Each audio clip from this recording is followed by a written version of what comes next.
Assalamualaikum warahmatullahi wabarakatuh. Tidak ada seorang pun yang menyangka bahwa suatu hari nanti, sebuah kisah paling mengerikan tentang akhir zaman justru akan datang dari mulut seorang pelaut yang terdampar. Bukan dari ahli sihir, bukan dari pendeta, bukan pula dari kitab rahasia. Kisah itu datang dari seorang laki-laki biasa yang pada akhirnya duduk di hadapan Rasulullah Shallallahu Alaihi Wasallam dan berkata, "Aku telah melihatnya dengan kedua mataku sendiri." Saat itu Madinah terdiam. Para sahabat yang duduk mengelilingi Rasulullah saling berpandangan. Nama yang akan disebutkan laki-laki itu bukan nama biasa. Nama itu adalah nama yang sejak lama telah diperingatkan oleh para nabi. Nama yang fitnahnya lebih besar daripada pembunuhan. Nama yang membuat iman seseorang bisa runtuh tanpa disadari. Ialah Dajjal. Namun sebelum sampai pada hari ketika Rasulullah membenarkan kisah itu di atas mimbar, semuanya bermula jauh sebelumnya, di tengah lautan yang tidak ramah. Ketika angin berubah menjadi musuh dan ombak menjadi hakim yang menentukan hidup dan mati. Tamim Adari adalah seorang pelaut. Ia berasal dari wilayah Syam, terbiasa hidup dengan bau garam laut dan suara layar kapal yang tertiup angin. Sebelum Islam menyinari hatinya, ia telah berkelana ke banyak negeri, bertemu berbagai bangsa, dan mendengar banyak cerita aneh tentang dunia. Namun tidak satu pun yang menyiapkannya untuk apa yang akan ia alami. Suatu hari, ia berangkat bersama 30 orang lelaki. Mereka berlayar untuk berdagang, membawa barang-barang yang diharapkan akan kembali dengan keuntungan. Laut pada awalnya bersahabat. Langit cerah, angin lembut, dan hati mereka penuh keyakinan bahwa perjalanan ini akan berlalu tanpa masalah. Namun di tengah perjalanan, segalanya berubah. Angin tiba-tiba bertiup dari arah yang tidak biasa. Ombak mulai meninggi. Langit yang tadinya biru perlahan berubah kelabu, lalu hitam. Kapal mereka terombang-ambing tanpa kendali, layar robek. Kemudi tak lagi patuh. Mereka hanyalah manusia kecil di hadapan kekuasaan laut.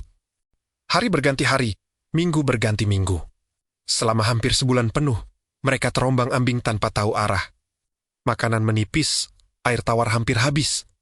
Doa-doa dipanjatkan dalam keputusasaan. Beberapa di antara mereka yakin bahwa kematian hanya tinggal menunggu waktu. Hingga suatu pagi, ketika kabut mulai menipis, seseorang berteriak dari atas kapal. Ia menunjuk ke kejauhan. Di sana, samar-samar terlihat daratan pulau. Harapan yang nyaris padam kembali menyala.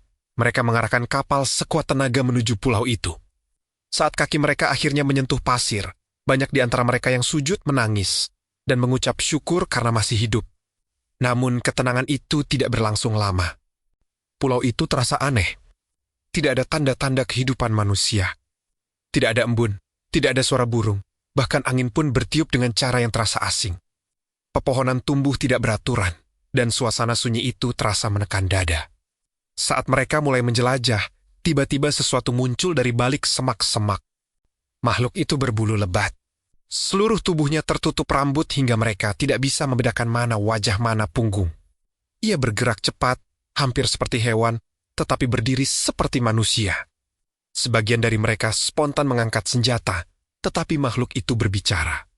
Suaranya parau, berat, dan tidak menyenangkan di telinga. "Aku adalah Al-Jassasah." Mereka saling berpandangan. Tidak ada yang mengenal nama itu. Tamim memberanikan diri bertanya, mencoba menahan rasa takut yang menjalar di dadanya.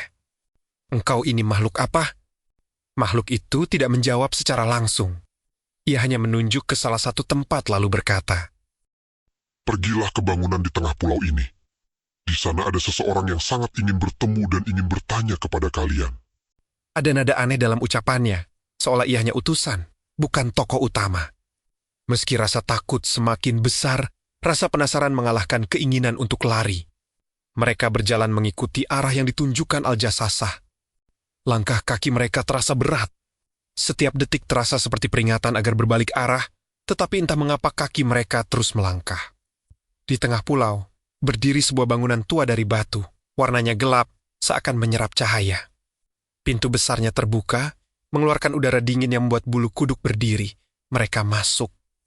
Dan di dalam bangunan itu, mereka melihat sesuatu yang tidak pernah mereka bayangkan seumur hidup seorang manusia.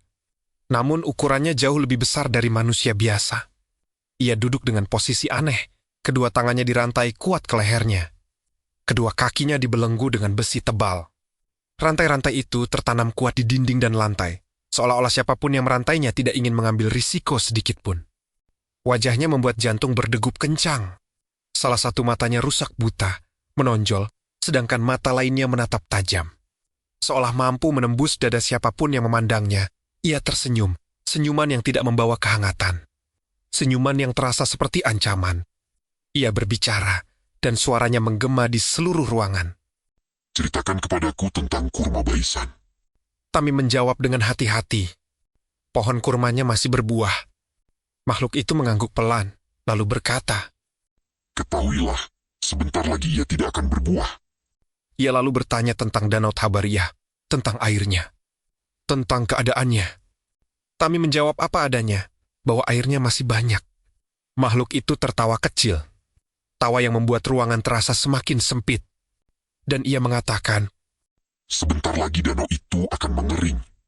Lalu ia bertanya tentang seorang nabi terakhir di Jazirah Arab, tentang apakah ia telah muncul, tentang apakah manusia telah mengikutinya. Tamim merasakan dadanya bergetar. Namun ia menjawab jujur. Ia berkata bahwa nabi itu telah muncul, dan manusia telah mengikutinya. Mendengar itu, makhluk itu berubah. Ia menarik rantainya dengan kasar. Besi beradu dengan batu, menimbulkan suara mengerikan. Ia berkata dengan penuh amarah dan kebanggaan. Itu kabar baik untukku. Ketahuilah, aku adalah Al-Masih Ad-Dajjal.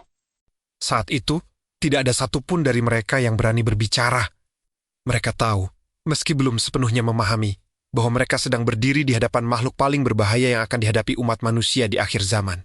Dajjal berkata bahwa ia hampir diizinkan keluar, bahwa ia akan menjelajahi seluruh bumi, kecuali 2 kota yang diharamkan baginya, Makkah dan Madinah.